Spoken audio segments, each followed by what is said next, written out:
오늘 우리에게 주신 하나님의 말씀은 시편 4편 1절로 8절까지 말씀입니다. 시편 4편 1절로 8절까지 말씀을 우리 한 절씩 교독하도록 하겠습니다. 내 의의 하나님이여, 내가 부를 때에 응답하소서. 곤란 중에 나를 너그럽게 하셨사오니 내게 은혜를 베푸사 나의 기도를 들으소서. 인생들아, 어느 때까지 나의 영광을 바꾸어 욕되게 하며 헛된 일을 좋아하고 거짓을 구하려는가?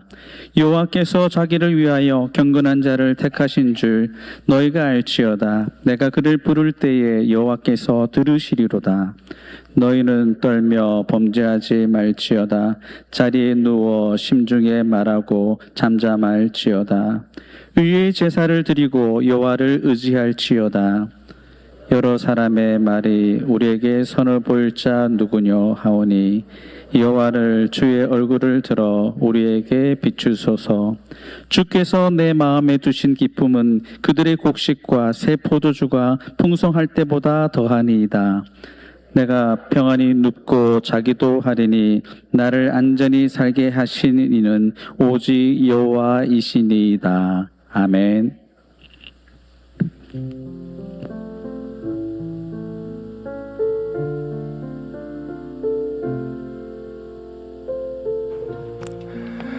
할렐루야. 오늘 주일 예배 오신 성도님들을 축복합니다. 잘 오셨습니다.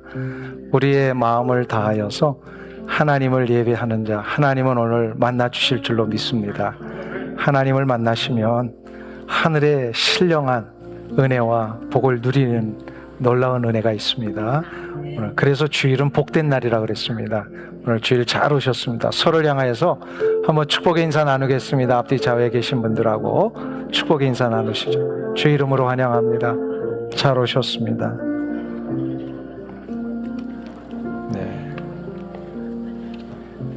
광고의 말씀을 하나만 더 드리겠습니다. 이 영상 광고를 통하여서 나갔지만 오늘 1부, 2부, 3부 예배 끝나고 나서 교회 앞마당에 선교를 위한 바자회가 준비되어 있습니다. 며칠 동안 우리 선교위원들이 이거를 준비를 하셨어요. 뭐 품목은 일일이 제가 다 이렇게 대신 말씀드리지 않아도 다 아실 겁니다.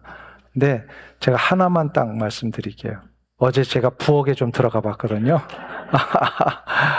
네, 빈대떡을 부치시는데 제가 정말로 태어나서 먹어본 빈대떡 중에 최고입니다. 너무너무 맛있고 아마 다른 반찬들도 또 여러 가지 많은 음식들이 정말로 정성을 다해서 준비된 것으로 알고 있습니다. 또 가격도 저렴해요. 그래서 여러분들 이걸 사주시면은 이것이 선교를 하는 일에 기금으로 쓰이게 됩니다. 도와주시고 여러분의 작은 정성이지만 하나님의 거룩한 나라의 확장을 위하여 또 이렇게 도와주신다면은 선교에 큰 도움이 될 줄로 믿습니다. 또 이렇게 사서 드시면서 선교지를 위해서 좀 기도해 주시고 또 선교사님들의 그 선교의 역사가 확장될 수 있도록 여러분 함께 동참해 주시기를 바랍니다. 그래서 이제 후반기에 가면은 니카라과 선교, 엘살바도르 선교가 있고요. 또 아리조나 이 국내에 있는 네이티브 아메리칸 인디언들을 향한 선교가 또 있고요. 또 이제 확정은 되지 않았습니다만 올해 안에 멕시코 선교가 재개되기를 원하고 있고요.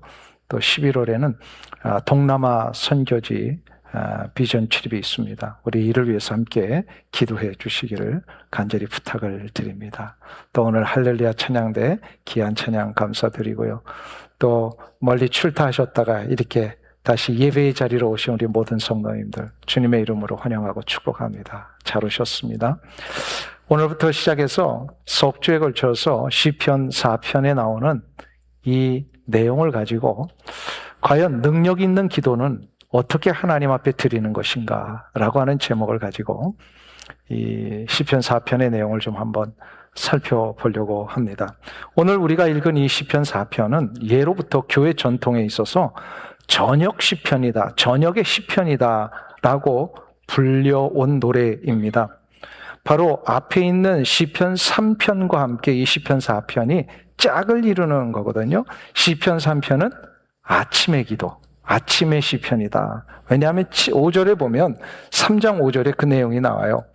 오늘 읽지는 않았습니다만 내가 누워 자고 깨었으니 여호와께서 나를 붙드심이라 라고 하는 이 구절 때문에 아하, 이거는 아침에 일어나서 하나님 앞에 드리는 기도였구나 라고 이제 우리가 생각을 한 거예요. 근데 4장은 뭐냐면 8절 때문입니다. 8절 우리 다 같이 한 목소리로 읽으실까요? 내가 평안히 눕고 자기도 하리니 나를 안전히 살게 하시는 이는 오직 여호와이시니이다. 아멘. 여기서 어떻게 한다고요? 이제 오늘 하루를 마감하고 평안히 눕고 잔다라고 하는 이 고백 때문에 아하, 하루를 마감하며 잠자리에 드는 저녁의 시편이었구나. 이렇게 우리가 알게 됩니다. 근데 이렇게 참 평안하고 기쁘고 감사한 마음으로 아침에 일어나고 또 저녁에 잠을 자는 이 시편이 실제로 그 배경을 보면 우리가 과연 진짜 이렇게 평안한 거 맞는가 싶을 정도로 놀라운 아주 뭐랄까요, 이해할 수 없는 환경이었습니다. 많은 주석가들이 시편 3편과 4편을요, 다윗이 아들 압살롬의 반역 때문에 급하게 도망쳐서 광야에서 벌벌 떨면서 죽음의 위협 가운데 있었던 상황이라는 것을 연구하고 발표를 합니다. 그래서 보면 한번 보세요. 이 저녁의 시편은 그렇게 평화로운 침실에서 부른 노래가 아닙니다. 왕좌를 뺏겼어요. 그리고 믿었던 가장 자기의 혈육이 있던 압살롬으로부터 반역을 당했어요. 반역 정도가 아니라 지금 자기를 죽이려고 믿었던 신하들이 다 배반을 해버리고 압살롬을 옹위해가지고 지금 다윗을 죽이게 막 추격해오고 있는 이 상황에 그냥 광야에서 몸을 숨기고 있습니다. 이런 상황이 평안한 상황이에요? 이런 상황이 기쁘고 감사한 상황이에요? 아니잖아요. 근데 어떻게 다윗은 이 상황에서 아침에 일어날 때 3장 5절에 보면 내가 누워 자고 깨었으니 여호와께서 나를 붙드심이로다. 그리고 8절에 보면 내가 평안히 눕고 자리니 나를 안전히 살게 하시는 이는 여호와이시로다. 이게 어떻게 이 기도가 나올 수 있었던 것일까? 이 상황은요, 자기를 죽이려고 했던 이 상황, 억울하게 배반당하여 정말로 그 가슴을 치면서 억울함을 호소해야 되는 이 상황. 그런데 이 상황 앞에 다윗은 사람을 찾아가서 일일이 설득하며 내가 옳다, 너희들이 잘못됐다, 이렇게 하소연하지 않았습니다. 억울한 일 당해도요, 사람 찾아다니며 그냥 그거를 설득해내가지고 상황을 반전시키려고 하는 게 아니라 그는 하나님을 향하여서 자신의 영혼을 활짝 엽니다. 다시 말해서 이 모든 문제를 하나님께로 가져갔다라는 거예요. 이게 가장 중요한 자세입니다. 어쩌면 1절부터 3절 읽었던 우리 이 본문은요, 인생의 가장 좁고 어두운 깜깜한 이 터널을 지나는 것과 같은 상황일 수 있습니다. 기약을 알 수 없습니다. 터널 끝이 안 보입니다. 어떻게 될지 모릅니다. 그런데 한 가지 확신했어요. 이 상황에서 내가 하나님 앞에 기도할 때 하나님 들으시는구나. 믿으세요? 아무리 절망적인 상황이어도 하나님은 나의 기도를 들으십니다. 이거를 확신하면은요, 우리가 기도할 수 있는 거예요. 이런 기도가 일어날 때에 이런 하나님이 들으시는 기도를 하기 위해서는 우리는 두 가지 결단을 오늘 다윗의 이야기를 통하여서 좀 우리의 것으로 받으면 좋겠습니다. 두 가지 결단이 뭔가요? 오늘 첫 번째로 한번 따라하겠습니다. 하나님께서 나의 삶을 넓혀주신 은혜를 기억해야 한다. 믿으십니까? 이게 무슨 얘기냐면 하나님께서 과거에 나의 삶을 이런 비슷한 아주 옥죄 있는 상황, 막다른 골목과 같은 상황, 그래서 절대로 이게 숨통이 트여지지도 않는 이 상황 속에 있었을 때 하나님이 나를 숨통이 트이게 하셨다라는 거예요. 이 과거에 이런 일이 있었다라는 거예요. 오늘 본문 1절을 보세요. 그 고백을 다윗이 하고 있습니다. 우리 1절 같이 읽습니다. 예, 거기는 제목이고요. 가로 바로 다음부터 시작. 내 의의 하나님이여 내가 부를 때에 응답하소서. 곤란 중에 나를 너그럽게 하셨사오니 내게 은혜를 베푸사 나의 기도를 들으소서. 여기서 보면요, 하나님이 내게 응답하시는데 내가 곤란 중에 나를 너그럽게 어떻게 했다고요? 하셨사오니. 이건 과거형이에요. 내가 곤란한 상황에 있었을 때 나를 하나님이 해결하셨다라는 뜻이에요. 이게 과거에 내게 베풀어 주신 은혜의 역사를 잊지 않고 기억했다라는 거예요. 이게 중요합니다. 잊지 않고 우리는 맨날 은혜를 받았어도 언제 은혜 받았는지도 모른 채 다 뭘 먹었기 때문에, 까마귀 고기를 먹었기 때문에 자꾸 잊어버리는 거예요. 이 은혜를 잊어버리면 어떤 상황을 맞이할 때 은혜에 대한 사모함이 약해져요. 근데 내가 받은 과거의 은혜가 너무나도 컸다면 지금 이 상황이 또다시 하나님의 은혜로 해결될 것을 믿고 기대할 수가 있다는 거예요. 그래서 은혜를 기억하는 게 굉장히 중요해요.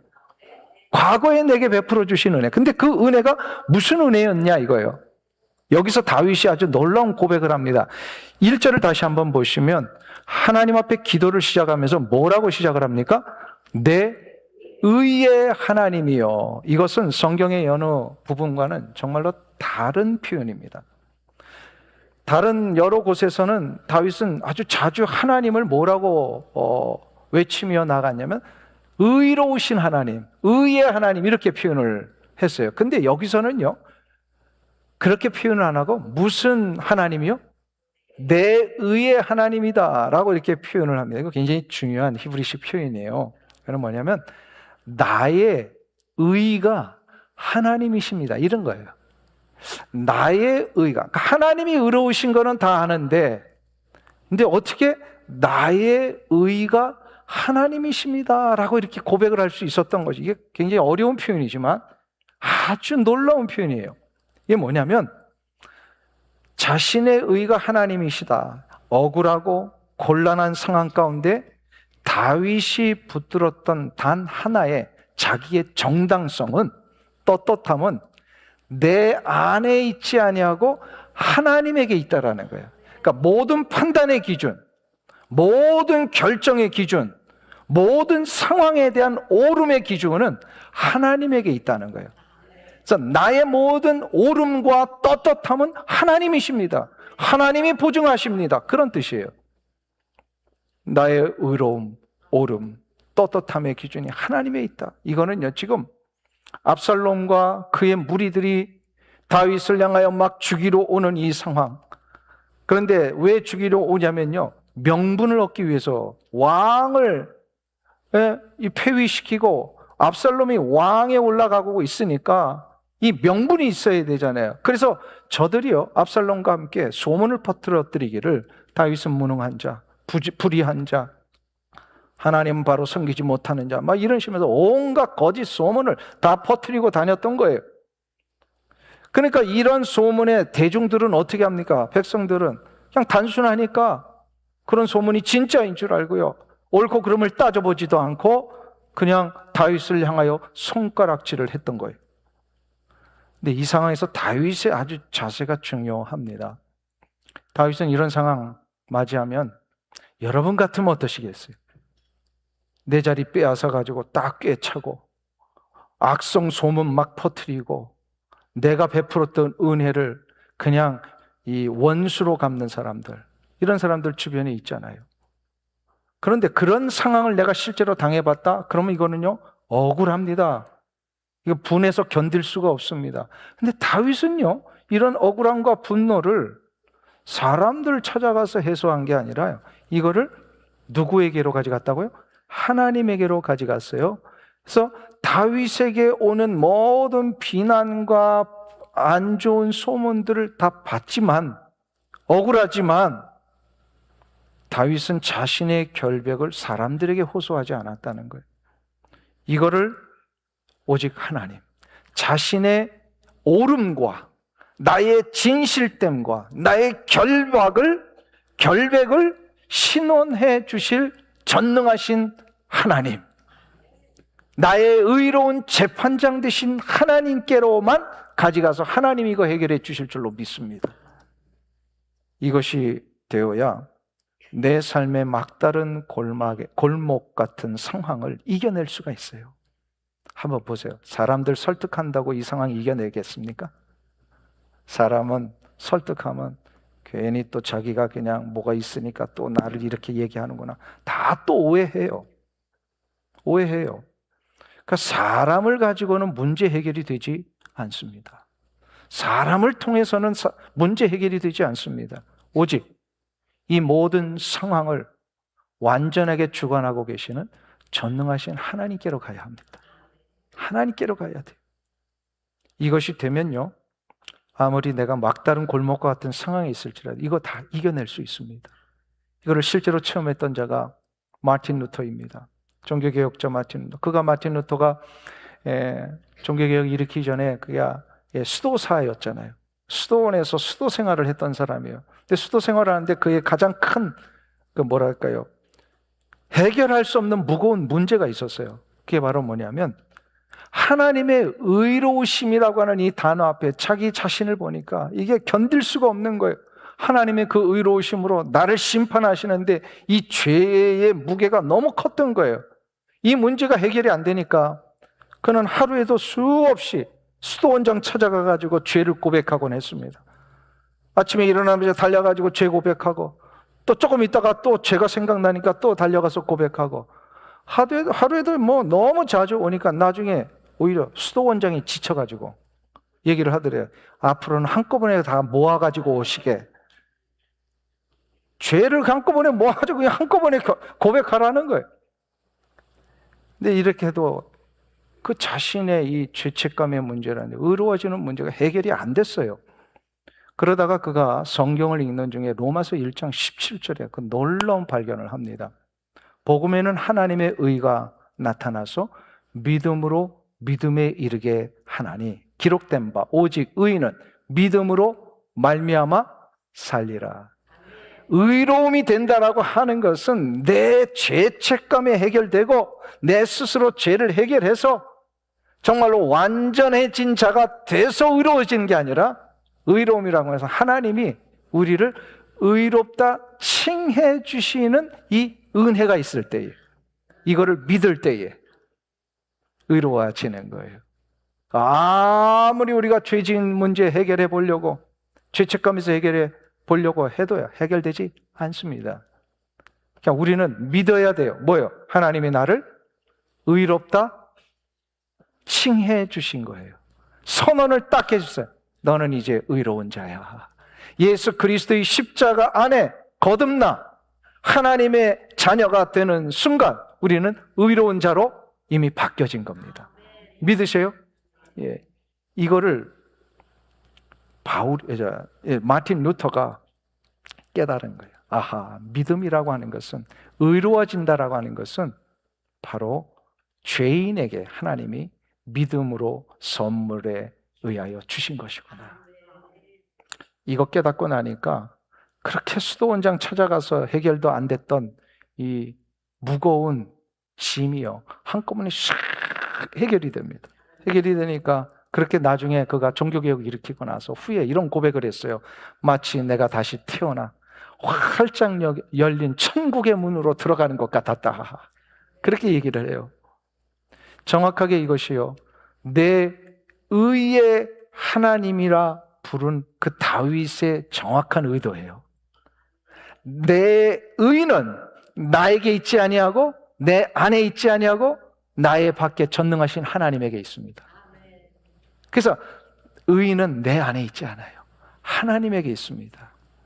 이 때문에 1절에서 이거를 믿으니까 확신이 생기는 거예요.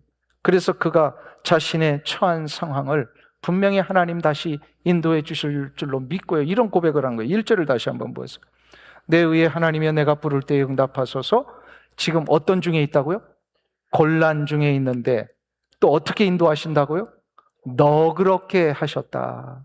여기서 그 아주 놀라운 히브리식 언어 유희를 고백을 합니다. 그러니까 워드 플레이를 하는 거예요.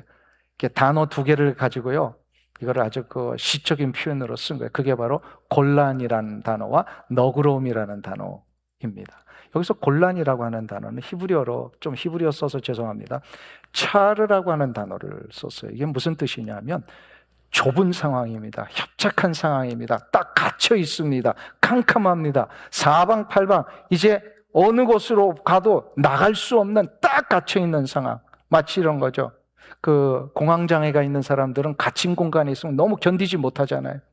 그런 것처럼 갇혀 있는 공간인데 사방팔방 어느 곳으로 나갈 수 없으니까 숨통이 막히는 거예요.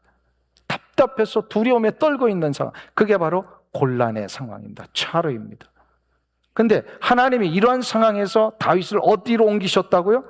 너그럽게 하셨다. 여기서 너그럽다라고 하는 것은 라하브라고 하는 히브리어를 썼는데 이게 뭐냐면요, 뻥 뚫린 넓은 광장으로 나를 옮기셨다, 그런 뜻이에요.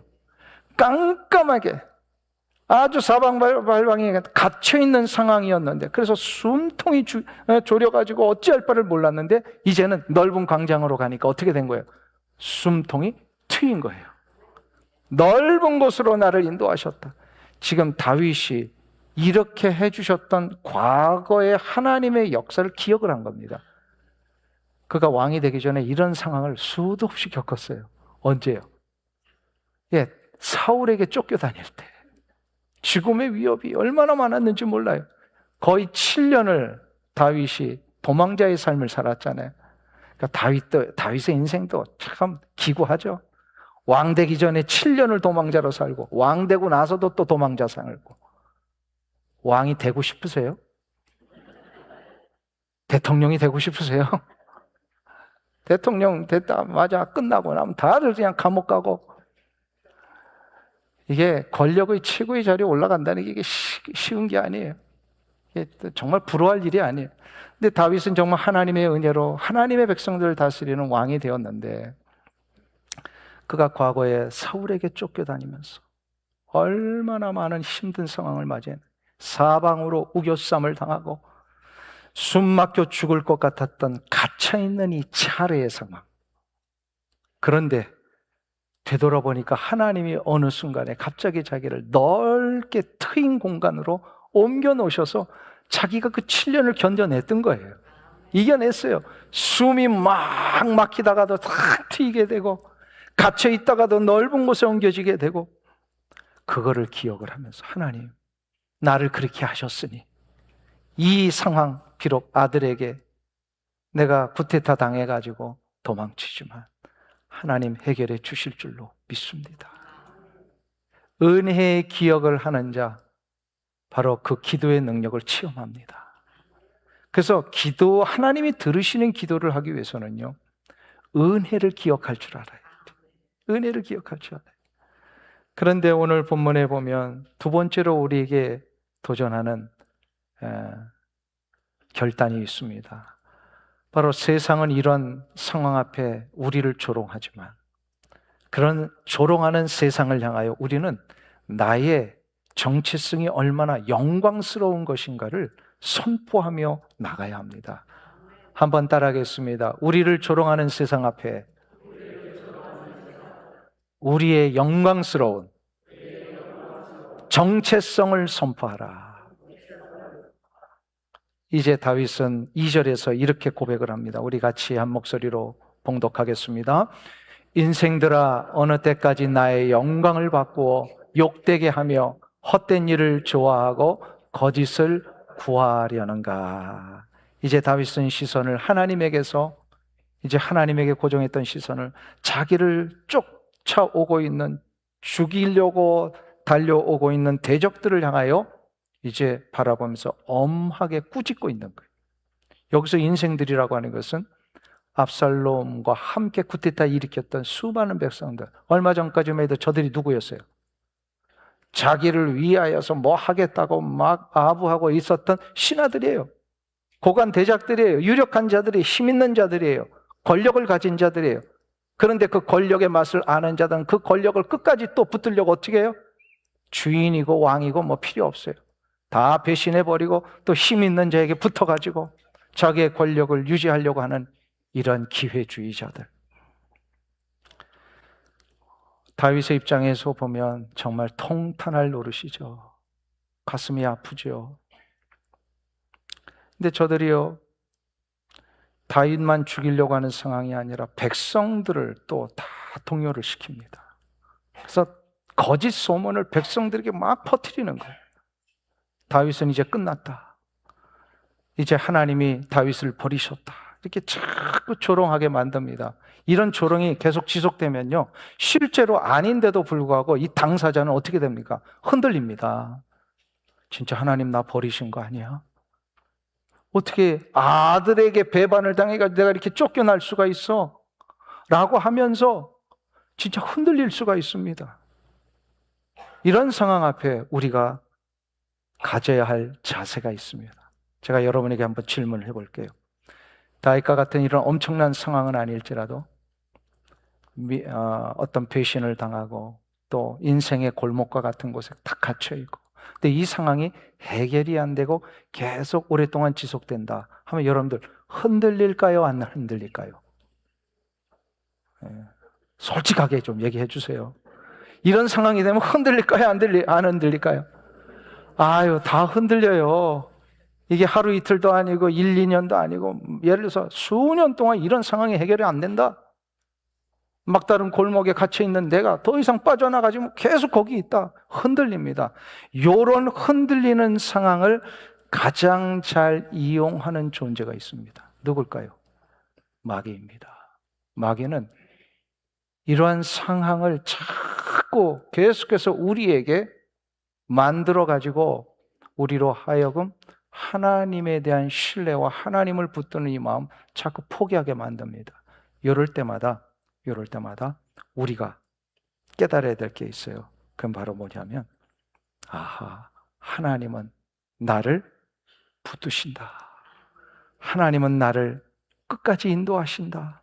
이거를 우리가 잊지 않아야 돼. 그래서 3절에서 다윗이 이런 상황인데 의지를 가지고 아주 놀라운 고백을 하나 합니다. 3절을 다 같이 한번 읽겠습니다. 여호와께서 자기를 위하여 경건한 자를 택하신 줄 너희가 알지어다. 내가 그를 부를 때에 여호와께서 들으시리로다. 할렐루야. 지금 자기를 어떻게 확신하고 있어요? 경건한 자를 택하시는 하나님. 이게 자기가 경건한 자라는 거예요. 하나님이 나를 택하셨다는 거예요. 여기서 경건이라고 하는 것은 아까 의로운 문제하고 똑같은 거예요.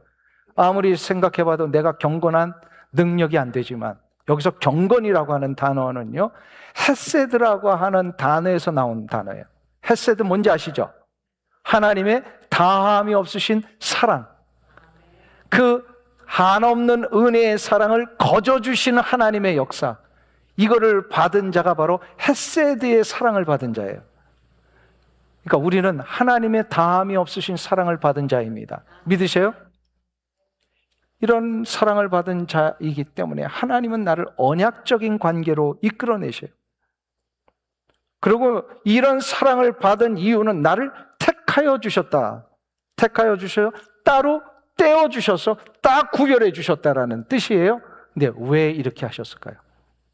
나같이 볼품없고 나같이 연약하고 나같이 어떤 능력도 없는 자를 왜 하나님이 이 헤세드의 사랑으로 나를 품으시고 구원하셔서 구별해 주셨을까요? 뭐 때문에? 그게 3절에 다시 나와요. 우리 한번 보세요. 거기 보시면 제가 읽을 때에 강조하는 부분이 그 답입니다. 들어보세요. 여호와께서 자기를 위하여 경건한 자를 택하신 줄 너희가 알지어다.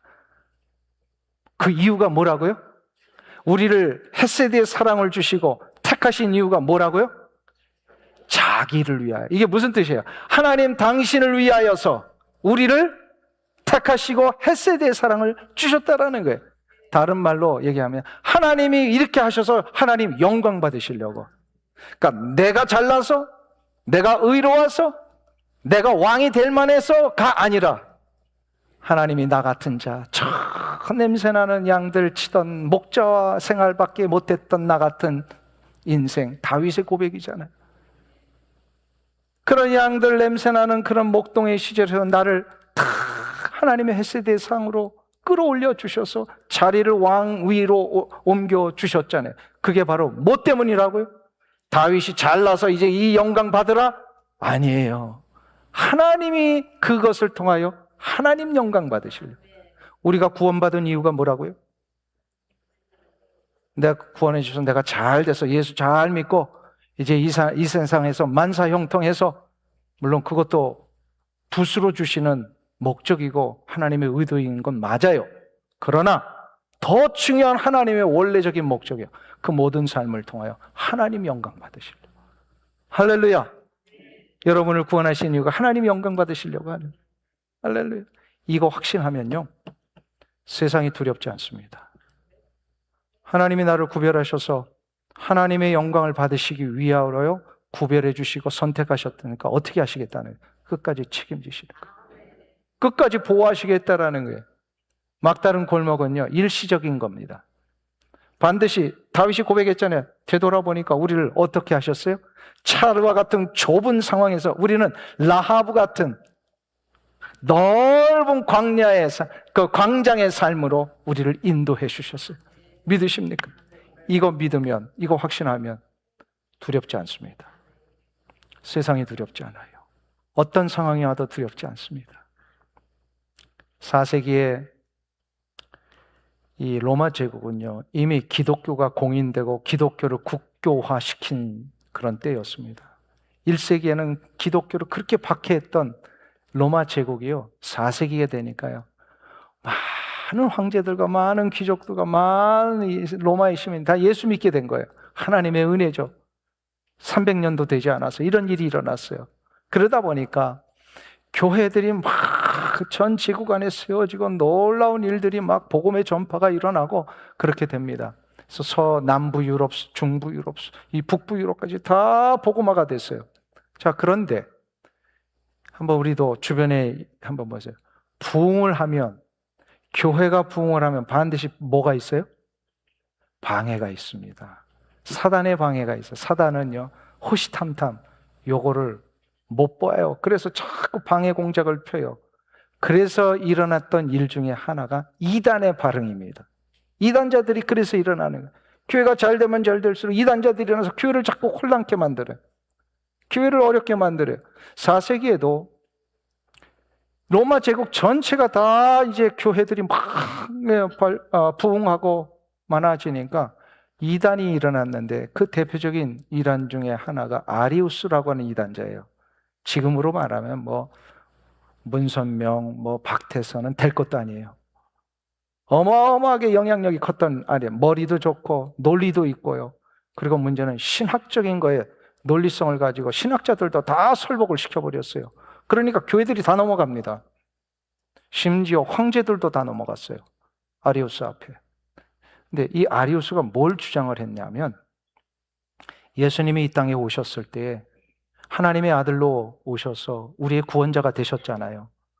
근데 하나님의 아들로 오셨는데, 하나님의 아들로 오셨다라고 하는 것은 원래 성경에 의하면 완전한 하나님이시면서 완전한 인간이시다라는 뜻이에요. 이게 성경이 말하는 예수님에 대한 정확한 아이덴티티예요. 근데 이 아리우스가요,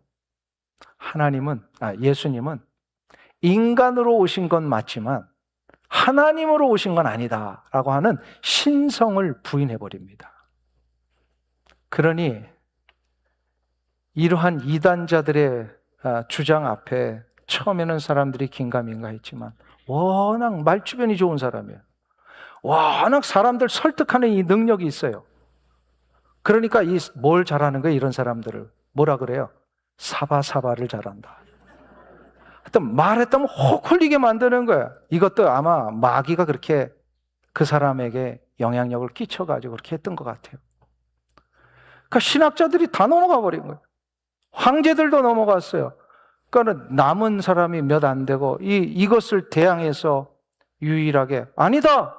하나님으로 오신 건 맞고 완전한 인간으로 오신 것이 맞다! 예수님은 완전한 신성과 인성을 갖고 계시는 분이시다. 이거를 주장했던 사람이 아다나시우스라고 하는 유일한 신학자였습니다. 이 아다나시우스는 외로웠어요. 하나님의 말씀에 근거하여 예수님을 선포하러 다녔는데 모든 모든 사람들이 다 아리우스에 넘어가 버리고 나니까 아무리 참된 진리를 선포해도 돌아오질 않는 거예요. 그러나 하나님은 우리가 지금까지 기독교 2000년의 역사를 보면서 모든 이단자들은 다 어떻게 하셨어요? 다 드러나게 하시고 다 끝이 멸망으로 가게 하십니다. 2000년 동안 수도 없는 이단자들이 일어났는데 다 지금 사라져 버렸어요. 얼마 안 있으면 이제 통일교 뭐죠? 요즘 잘하고요. 예, 신천지 한번 보세요. 반짝했다 이제 다 사라지게 돼 있어요. 이 아리우스 이단도 사라졌습니다. 그 이후에 기독교 역사가 외롭게 모든 이들이 아리우스파가 돼버렸던 그 시대에 유일하게 하나님의 말씀에 서서 아다나시우스가 이 일을 대항하면서 예수님의 신성과 인성을 선포했던 아다나시우스를 뭐라고 평가를 했냐면 세상에 맞선 유일한 인물 아다나시우스다. 이런 이야기를 합니다. 다수가 다 이상한 길로 갈 때에 외롭지만 소수의 한 사람이 참 진리의 길을 가는 거예요. 이게 쉬운 게 아니었어요. 근데 아다나시우스는 끝까지 갑니다. 황제들이 그 사람 5번이나 유배를 보내면서 이 이야기 못하게 만들었는데 끝까지 견뎌냅니다. 어떻게 아다나시우스가 흔들리지 않을 수 있었던 것일까요? 자기에게 동조하는 사람들이 많이 붙었기 때문일까요? 아니에요. 오직 그는 한 가지 확신이 있었어요. 내가 하나님의 택하심을 받은 자라는 것. 그리고 하나님의 택하심을 받은 자, 나 같은 사람을 하나님은 하나님의 영광을 위하여 끝까지 붙드신다는 것. 이거 확신하면요, 우리가 나를 구별해 주신 하나님의 은혜 때문에 한 가지 확신에 찬 고백을 할 수가 있습니다. 그게 바로 오늘 본문 3절 하반절에 나와 있습니다. 여러분들과 함께 제가 한번 외치고 싶어요. 3절 마지막 절에 있는 건데 같이 저를 따라 한번 외쳐보세요. 내가 그를 부를 때에 여호와께서 들으시리로다. 다시 한번요. 내가 그를 부를 때에 여호와께서 들으시리로다. 믿으십니까? 이게 정확한 다윗의 확신이었어요. 아무리 자기를 죽이려고 하는 사람들이 몰려올지라도 다윗은 확신했어요. 하나님의 영광을 위하여 나를 택하셨으니까. 믿으십니까? 나를 끝까지 책임지시고 나를 끝까지 보호하신다는 이 사실, 내가 확신하고 견디고 이 길을 가면 내가 그를 부를 때 여호와께서 응답하시리로다. 할렐루야. 하나님이 들으시는 기도가 바로 이거입니다. 사랑하는 성도님 여러분, 아무리 여러분의 삶이 차르와 같은 옥죄는 상황, 막다른 골목과 같은 상황, 어떤 분에게는 이것이 수년 동안 해결되지 않은 육체의 고통일 수 있습니다. 어떤 분에게는 왜 나는 이렇게 살면서 이렇게 재정적인 위기가 해결이 안 되고 있는가라고 하는 그런 안타까움일 수도 있어요. 어떤 이들에게는 인간관계 속에 오는 상처와 아픔일 수 있습니다. 이게 다 차로 곤란의 상황입니다. 그러나 하나님의 영광을 위하여 하나님의 자녀들을 선택하셨기 때문에 나를 하나님은 끝까지 어떻게 하신다고요? 붙드시고 보호하십니다. 결국 하나님을 믿고 의지하며 가는 자, 나를 넓은 광장으로 인도하시는 라하브의 하나님을 여러분들 경험하실 겁니다. 그러니까 포기하시면 된다 안 된다. 기도 몇 번 하고 응답 안 되네 하면 대부분 다 어떻게 해요? 기도를 중단합니다. 왜 그럴까요? 이제 내 기도 안 들어주시는구나. 이런 마음을 누가 주는 걸까요? 마귀가 주는 거예요. 절대로 넘어가지 마세요. 끝까지 기도하세요. 끝까지 기도하셔야 돼요. 어떤 목사님이 그런 얘기를 했더라고요. 기도 응답의 가장 중요한 원리 뭔지 아세요? 응답될 때까지 기도하라. 응답될 때까지 기도하는 거예요. 왜요? 하나님의 영광을 위해 나를 선택하셨는데 결국 나를 통해 하나님 영광 받으시고야 말잖아요. 아멘. 끝까지 견디셔서 이번 한 주간도 여러분의 삶에 혹시 어려움이 있다면요, 나를 선택하신 하나님을 믿고 전능하신 하나님 내가 부를 때에 하나님 응답하시리로다. 이 고백으로 승리하시길 주 이름으로 축원합니다. 기도하겠습니다. 자비하신 아버지 하나님, 아무리 막다른 골목과 같은 상황에 내가 있을지라도 내가 실패자가 아닌 이유는 하나님은 나를 핏값으로 사셔서 하나님의 영광을 위해 구별하시고 끝까지 하나님의 언약 백성으로 나를 붙들고 가시는 하나님이신 줄 믿기 때문입니다. 하나님이 이번 한 주간도 나를 책임지시는 하나님, 나를 끝까지 보호하시는 하나님을 바라보면서 내가 부르짖을 때에 나의 기도를 반드시 들으시는 하나님을 바라보며 승리하는 이 한 주간 되게 하여 주시옵소서. 예수님의 이름으로 기도하옵나이다. 아멘.